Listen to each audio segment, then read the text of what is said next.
What is up, everybody? Welcome back to another episode of Scarlet and Great, an old familiar face here today. Today, we're going to talk to former Buckeye Coach Zach Smith, good friend of mine, someone who used to be on this show quite regularly. It's been a while, but they're doing big things over there. So we're going to get into, a coaching mind of all these questions that we have to unpack about what in the world is going on with this Buckeye team, because I will just tell you, I have way more questions than I have answers. So go ahead and subscribe to this channel. As I promised, we're going to do things to everything we can to unpack these issues and try to see what we can hope for to right this ship. So 6,500 subscriptions. We're over 6,200 right now. 6,500 by the game is what I'm asking for. And every week I'm usually doing a show making fun of that team up north. Those have been a hit lately, and so we're going to continue to press that on. And a real quick word from the sponsor of this show, Columbus Pro Handyman. As you guys know, Columbus is Zach, and I know you know this well. Columbus is the fastest growing city in the country. With that becomes a lot of construction project needs and rising costs. So circumvent some of those costs. Get a great deal, Columbus Pro Handyman. You can reach them at 614-887-6360. They're actually here doing some work at my house right now, and they're doing really good work. And I'll just tell you, they'll save you a lot of money, anything from small renovations, major remodels, construction builds, small things like appliance installs. You want to add an addition to your house, to your studio, to your apartment, to your commercial, to your residential, whatever you need.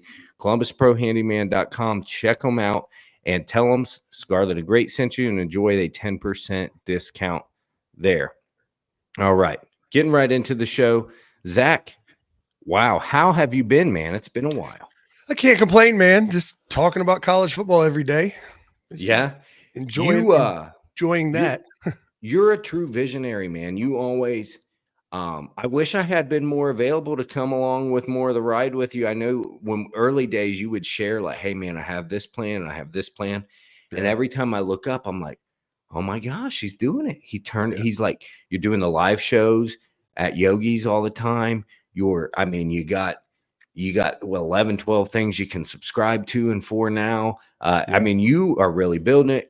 So I really tip my cap to you, what you have been able to do, making, lemonade out of lemons. And you're a visionary. You have turned this thing to, I'm sure you will say it's nowhere near where you want it because you're groomed by Urban Meyer. So it's never good enough. But you guys, if you guys have it checked out, Zach, and you ever find him a little too critical, I will tell you, this is why. He's coming from one of the most elite coaching staffs ever, where you say, well, good isn't very good. Outstanding is the only thing that's barely good enough. Absolutely. So, and that's not just you. Yeah, it's not just you saying that. Like, I listened to Evan Spencer and Josh Perry say that Urban would do that stuff. Like when you'd give yourself a grade on, hey, where do you think you are at blocking? And you say, I'm a 6. I need to get better. And he'd be like, 2. You are a 2, young man. Oh, yeah.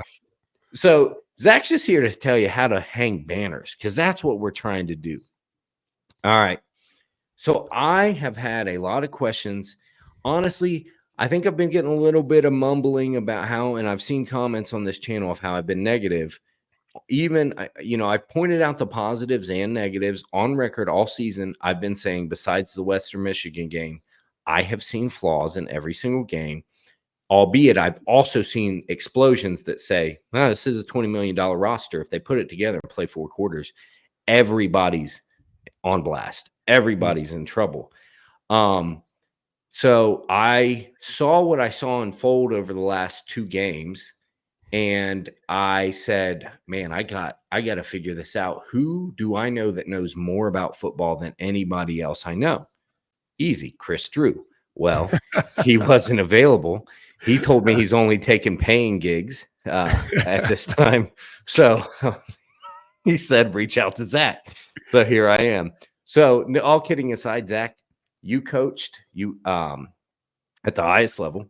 You did mid-majors. You did intern at Florida, national championship teams, or graduate assistant. Sorry, you did position coach in mid majors. You did position coach.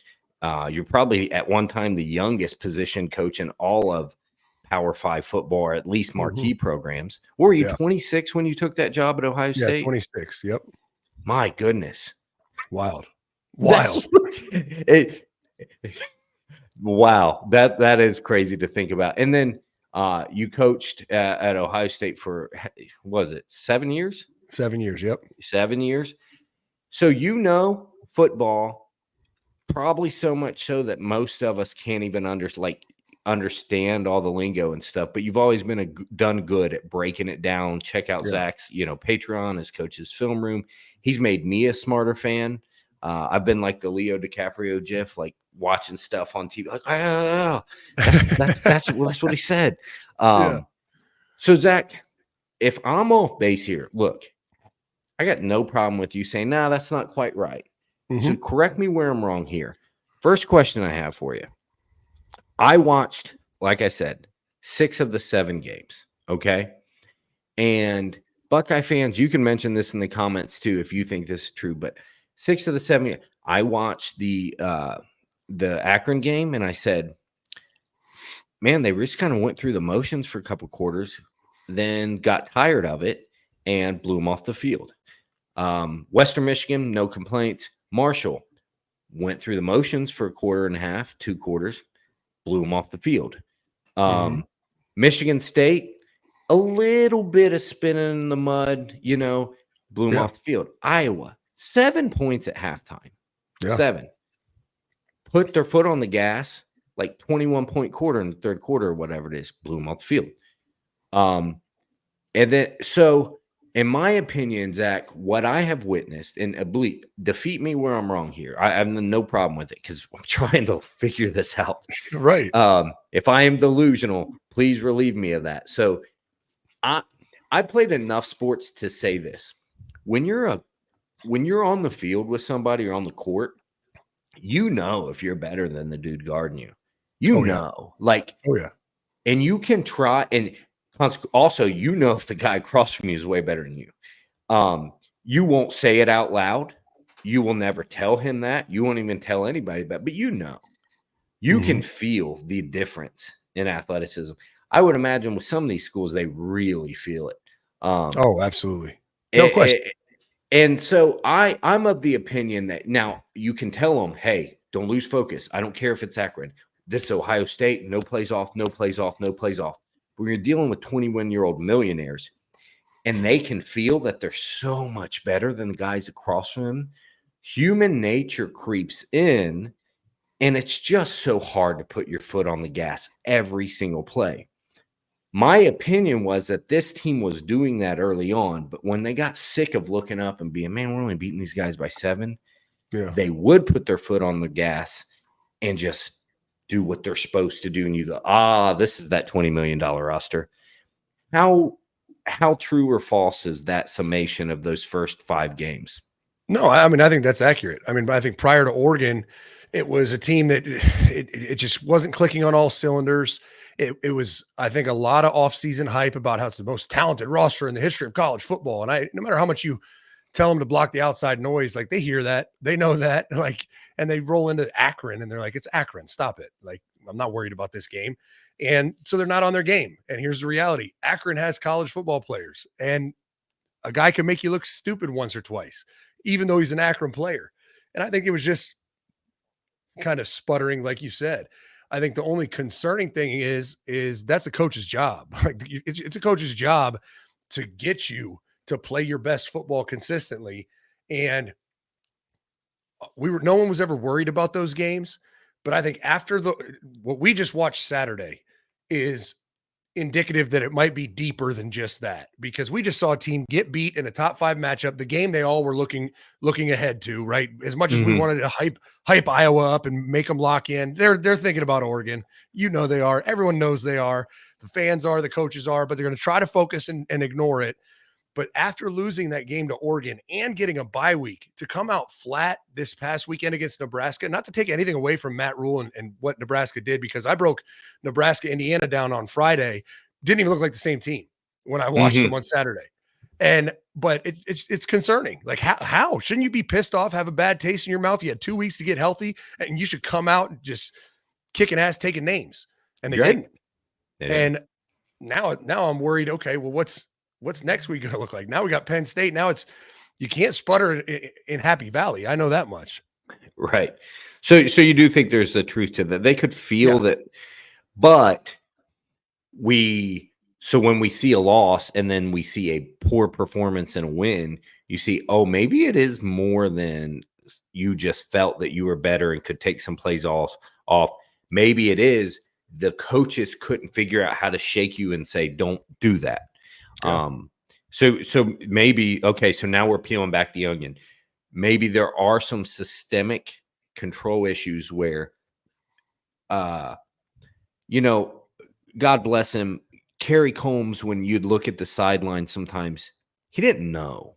Yeah. He didn't know what adjustment to make. Yeah. And I told Corey I said, I sympathize because if I was the DC at Ohio State, I wouldn't know. And I would feel really bad that like 10 million people were watching me not know.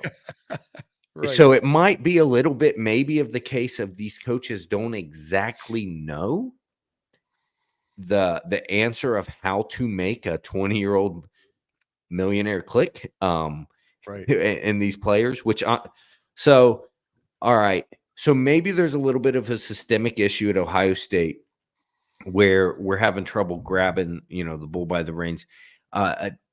Is there? I've saw a take where I saw some fans, the OHIO podcast said, listen, we like Ryan Day as a person. I think he's a really good dude. We almost wonder if he have some kind of issues where he's getting a little bit lost, or he's just a little bit not checked out, like he doesn't care, but like checked out as in like, I don't know, guys. I don't know. Yeah. Is that a possibility? I mean, I don't think it's that he doesn't know like schematically, or I think it's more figuring out how to be a game day coach and how to manage temperament of your team. And I mean, we watched Ryan Day. I think the best version of Ryan Day as a game day coach we've ever seen was against Georgia in the playoffs. He was out of his mind, dialed in. The play calling was A+. The energy, the veins on his neck, like he looked like, young Urban kind of. And we saw it. Like that's the Ryan Day that we need to win games, to win big games. And if you think about that Nebraska game, when did you see that? The only time you saw that was at the referee about Arvell Reese getting ejected. It's like, dude, and he calmed down real quick when they pulled that flag. Too quick, in my opinion. Oh yeah. And so I think he's just not a great game day coach. And I don't know the fix. I don't know if he will become one, but it's like anything else. Every failure or every time they don't look good, it's different reasons. And it ultimately comes down to the head coach to get, to either make the right decisions personnel wise, or to get that kid to play above his performance, above his capabilities. But like, I think about Zen Michalski, how he comes in, obviously didn't think he was going to play against Oregon, like assumed it would be like every other game this year. And I'm just going to watch and I'm going to learn what happens on the sideline. And all of a sudden Josh Simmons goes down and he's thrown in the game. And I thought, considering all of that, he played decent at Oregon. Yes. Yeah. And it's like, it's because he didn't really have any, you think about it, and you're a military guy, not to compare it to that, but like, I wish it was just on him. He had no choice. And it's like, he reverted back to his training and just kind of did what he did. Well, now you fast forward a week to Nebraska. All week long, he's in his head, I'm the starting left tackle. Like so much the mental game that he's playing with himself, and he gets out there and now it's a completely different personality playing. And he obviously had a very rough day in pass pro. I thought he actually blocked well in the run game. But it's the head coach's ability to manage that, identify it, and say, man, he's not responding well. Like, let's get to a solution. Yeah. Yeah. And that makes sense because I've seen firsthand. Well, Ryan was picked because he's smart. You talk to him, you hear, even when I'm mad at him, I listen to him in an interview where I see his offseason GM type moves. Yeah. And I go, what is this? This is a smart guy. Kind of like that Yeah. Tim Beck. Like Tim Beck, people weren't in love with him, but everybody said if you interviewed Tim, you were impressed. Oh, yeah. But on the field, like, yeah, well, it didn't always come to fruition. It's different. Urban's thing, Saban's thing was the opposite of schematics and X's and O's. Oh, yeah. Like if you told Urban to design an offense, you would be very disappointed. I firmly yeah. believe that. Oh, yeah. But he could sure get you to do your job and get the players to buy in. And I think Urban's hope was, well, Ryan's really smart. If I give this to him, he'll kind of push the X's and O's, not away, but down the totem pole and find the right people for that. And he has to learn to become the CEO. And that's a struggle. And it is not easy to do. And speaking of I bet when he hired Jim Knowles, he never thought, hey, he won't get along with key members of the staff philosophically. I mean, how could you see that one coming? Because at the time, I thought it was the right move. So I'm not going to say like he should have never brought in Knowles. No, I'm not going to hindsight the guy. Is there any truth to this rumor that's going around that Larry Johnson is the one that will not rotate guys out, and Jim Knowles and Ryan Day are screaming, you need to rotate guys, and he won't do it? For what it's worth, there's player parents who have came back at the other side and said, no, Knowles won't let us rotate out.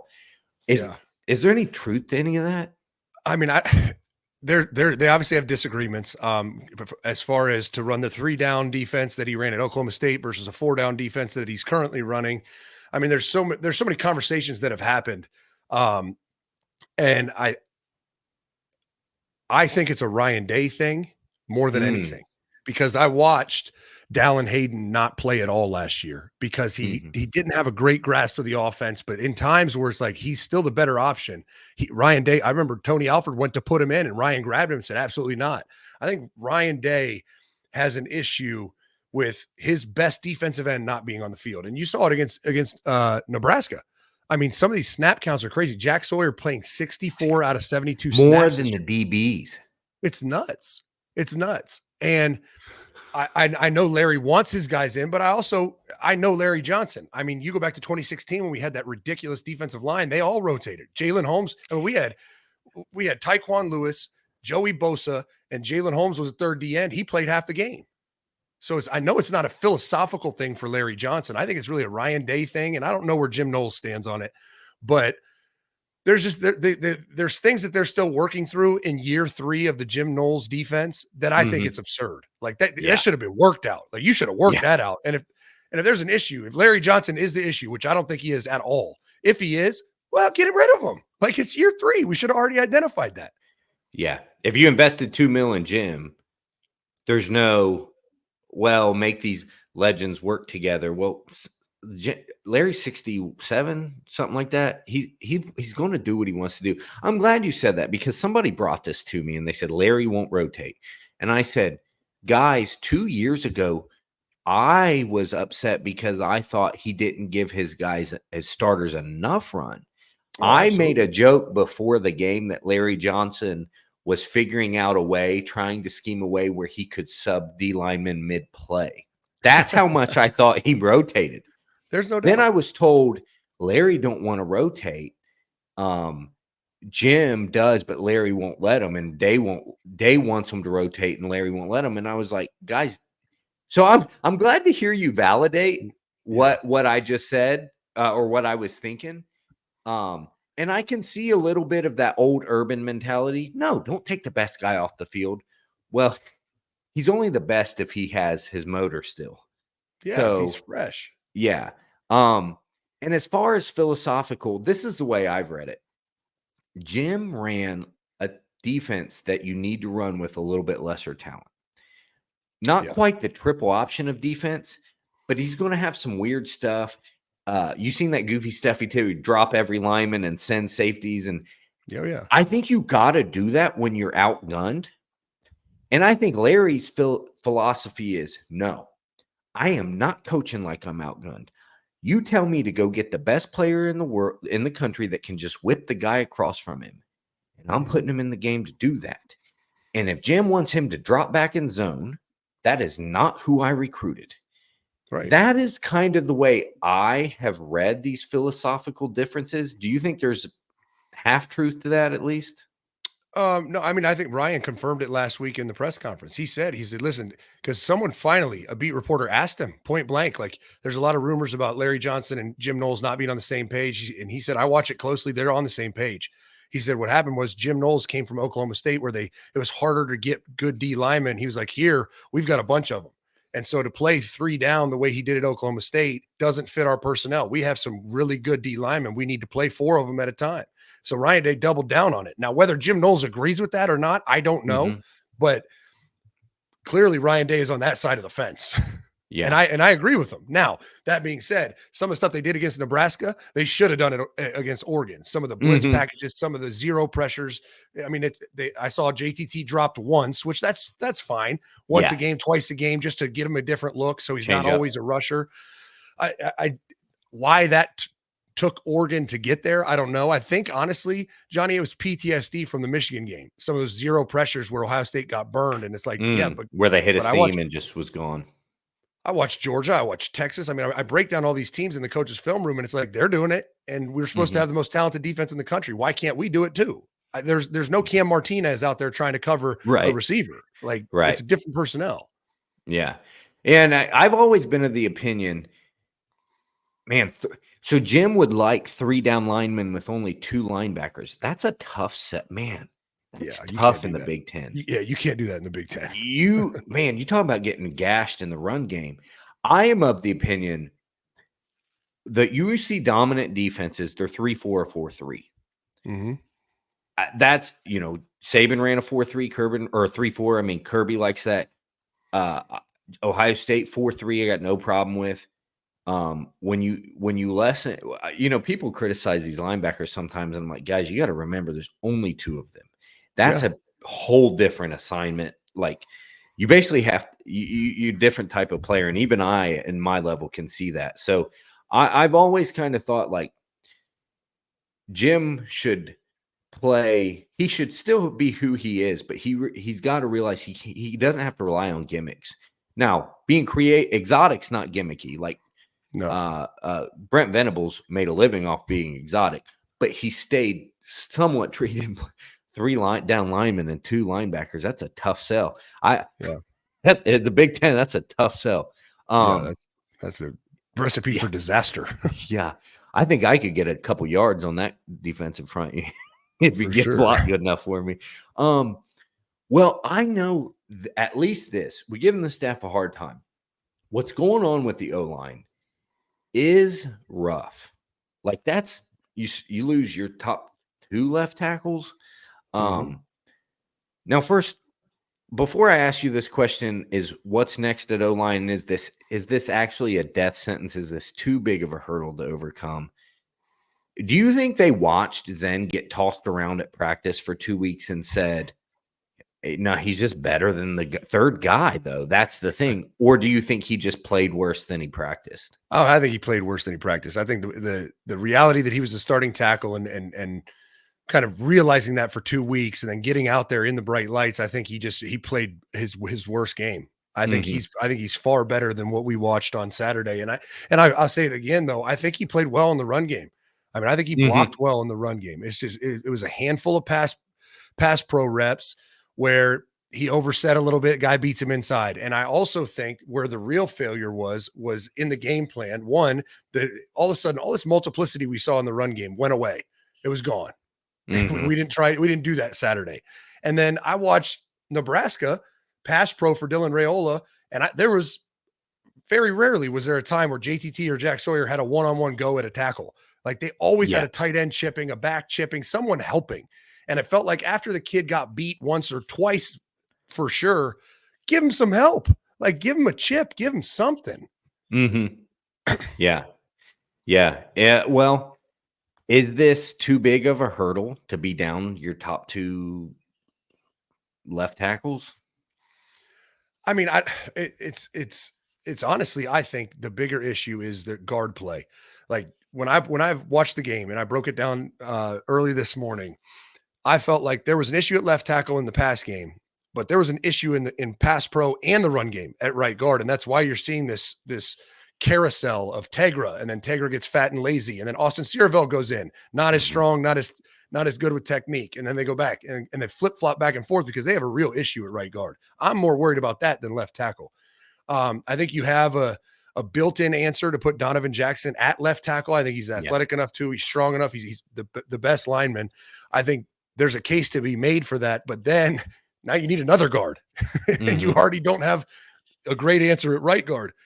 The one that still, Chris brought it up today, and I watched every game last year, broke it all down, and I didn't think the kid was a really good player last year, but I can't imagine that Carson Hinsman can't do something. Like he started a whole year last year. He started everything but the bowl game. Yeah. And that points back to, and you also have Luke Montgomery in the mix that, you know, what that points to the whole, I don't know how to grab a guy and fix him by the coaching staff. Hinsman was the starting was a starting center the whole season. I heard from a very good source, it wasn't you, but it was still a good source, that he got the yips in bowl practice, and he has not seen the starting lineup since. That is a concern. It is a concern. And the other guy that I have a ton of question marks about is Luke Montgomery. I mean, we were told in training camp in 2023 that as a true freshman, he was vying for the starting right tackle spot. How are we now a year and a couple months removed from that, and he can't play guard for us? Like, yeah. I don't understand that. And then so is it time? Like, so I'll segue with this. I am of the opinion I don't like gimmicky offenses. Is it time to maybe get a little gimmicky, though, if you're playing hodgepodge? Do you run Will Howard a lot more? Do you throw in zone reads? Do you run QB power? I would say screens, but this O-line, I can't be slipping out and throwing a screen, which I think is another problem at Ohio State. We've been 5 years without the ability to run a screen. Another thing you taught me is your O-line has to be actually quite good to execute a screen. Yeah, they really do. And even in 2019, we ran like a handful of them. But is it time to get a little Tom Herman, protect JT Barrett's weakness type of gimmicky, maybe? Yeah, it's tough. It's tough to do that when it's the offensive line. It's easier if it's a quarterback. It's easier if it's your run game. I just think they need to. They've got every play in the book, and plenty of them are 7-man pass pro or at least chip release pass pros. Like if we're talking about throwing the football, I think they have plenty of answers. They just have to have them in the game plan and use them when things go bad. And this to me is like a Virginia Tech realization moment, where it's like we didn't have a plan for Bear Zero at all, and it got exposed. But after that, we had a Bear Zero plan that was better than anything in the country every week for the rest of our lives. So I hope this is that moment where they said, we need to have a contingency plan for if a guy goes down and now we got a backup tackle in. What are we going to do? How are we going to help him? We still have to win the game. We can't just say, oh, well, our tackle got hurt. It's like, okay, well, congrats on the L. So I think Chip Kelly needs to do better. Justin Fry needs to do better to make sure that every week he's got those tools to help a tackle or help a guard in pass pro. And then the run game, I don't have an answer for you on that. I don't know why we didn't just do what Chip Kelly did this year in the run game with how improved the perimeter blocking is. I don't know why it was like we went backwards for no reason. Maybe just Zem Mahalski, they're worried about the workload with that many multiple run plays. I don't know, but they got to be more multiple in the run games to have those two backs go for like 20 some yards each. That can't happen. No, not two guys that good. No, maybe you throw them in. I'd like to see them sprinkled into the pass game more. I like that final go-ahead touchdown. I think both backs can be very adequate pass catchers and take a little pressure off of the O-line. So I would like to see that wrinkle from Chip. Hopefully we will. Bonus content real quick. I'm sure you and Urban are back there going, in 2014, I wish you would play Bear. I wish you would. I wish what was the Bear Busters? What did you have? Were they screens or what? We developed like a bear run game that was good, and you saw it in 2015 a little bit when we had the rematch with them, and they didn't come out with the same plan, but they sprinkled it in there, and when they did, we got to bear answers and gashed them. And then just zero coverage beaters. I mean, because Urban's philosophy always against zero coverage is score a touchdown. Like beat them deep. We recruit well at receiver. Score just not in the middle of the field where the safety's parked. Yeah, that'd be nice. But the reality on that day was JT Barrett wasn't throwing a good deep ball. And he didn't have a lot of time to throw a good deep ball because of how they were ad blitzing. And we had to come up with some man beaters that are quicker throws for maybe your quarterback struggling, or, there's other things that can happen other than they're playing cover zero. Let's just launch it deep. Yeah. I think that's what Ryan Day hoped, that run call on third down against Georgia and almost in field goal range that went nowhere. I think that was his hope, was because he said they're playing zero coverage. You hit a crease in that, you are gone.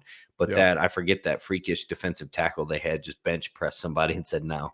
But I do think that's what he was hoping for there. I don't think he was people say he's too conservative. I was like, no, he was trying to score a touchdown on that play. Right. I've heard people say that you get in that front, we call run play. You better hope your free safety can tackle because, all right.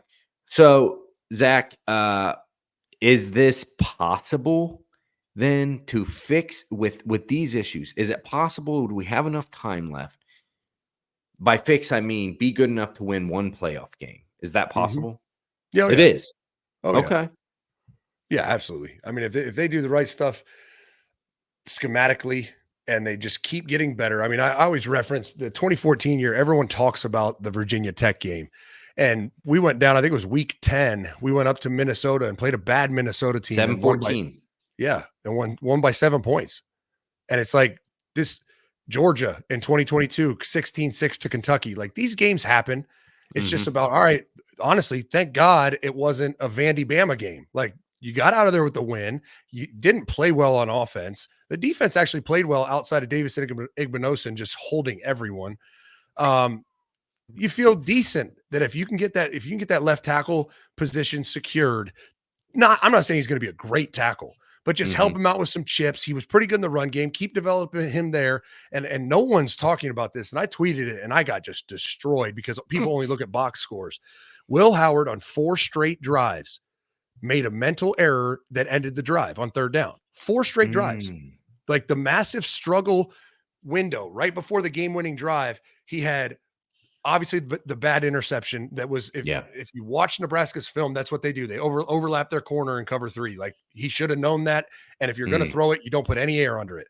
Then he throws a corner route to Jeremiah Smith, and it's a cover 3 defense. Again, he tried to force it for no reason on 3rd and 3 when he had a check down. He had 2 other options that would have been walking for a first down. And then they ran zone read, and the defensive end crashes, and he doesn't pull it. He hands it off and gets tackled. And it's like, oh, the line sucks. We got stopped on that 3rd down. It's like, well, he was reading the defensive end and didn't pull it. So how's that the line's fault? Yeah, design free rusher. Yeah. Yeah, like he's not supposed to be blocked.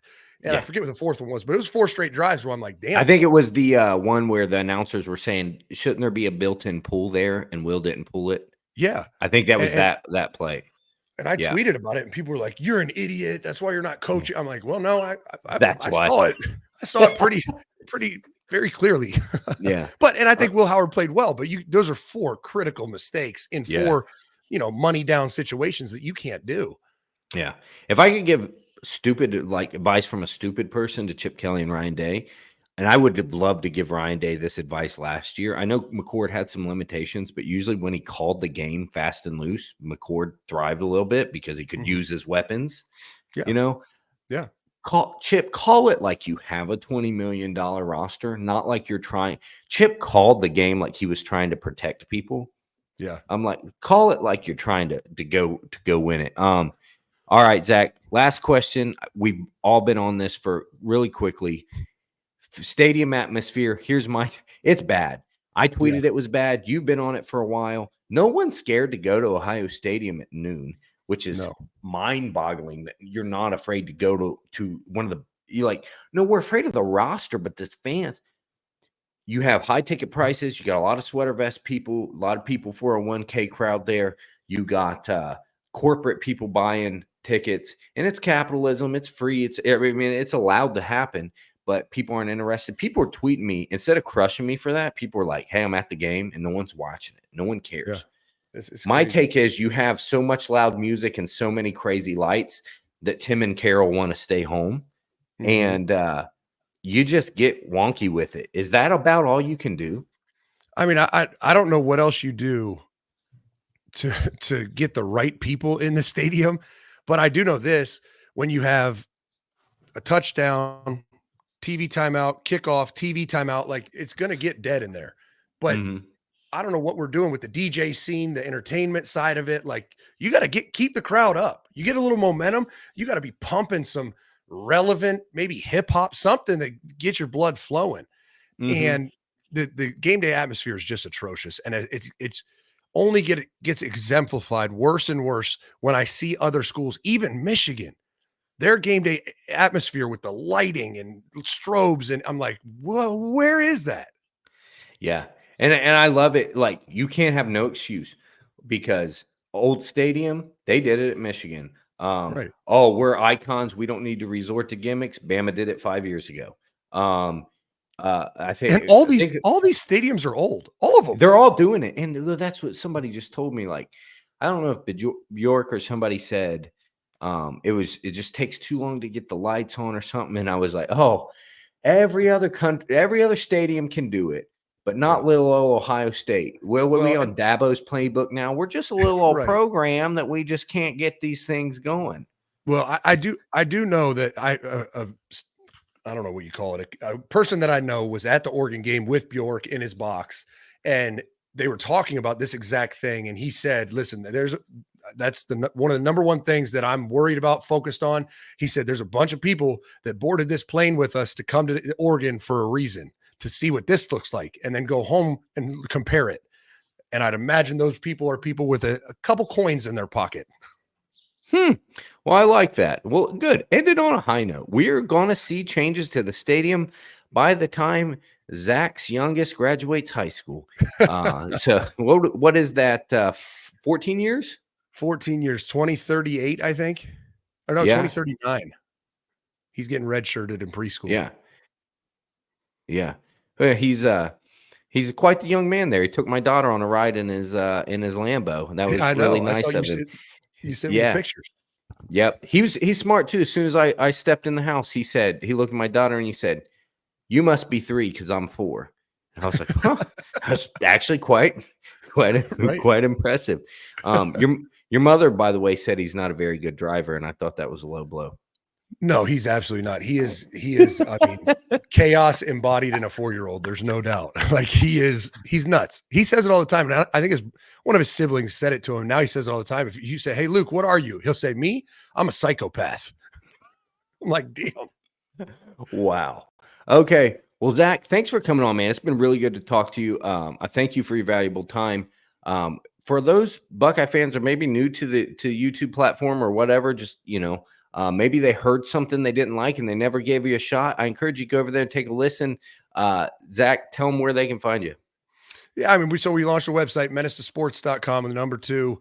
That's where all of our shows are on there, but also that's where all of our VIP film breakdowns, all 22 film, where you can really see what happened. And that's my biggest thing that I've tried to tell people is the TV copy lies to you. It lies to me, and I think I know football pretty well, but I'll watch the game, then I'll turn on the film. I'm like, oh, that's not what I saw at all. I didn't know that. It gives you an accurate visual of what actually happened on every play. And so that's the big thing that I'm pushing is go sign up. I give everyone a money back guarantee. It's $25. If you pay, you watch one video, you're like, this sucks or this isn't worth it, I'll just Venmo you your money right back. Okay. Well, good. And then you have a live show every day on YouTube. Every day at noon, Monday through Friday. We go live shows like you mentioned at Yogi's every now and then. Just trying to do something. You are doing it, my friend. You are doing it. Well, thanks for coming on, Zach. Hey guys, if you like this kind of content, please subscribe. We're going to do our best to bring you. I'm out of the corporate world. I'm only part-time in the corporate world now.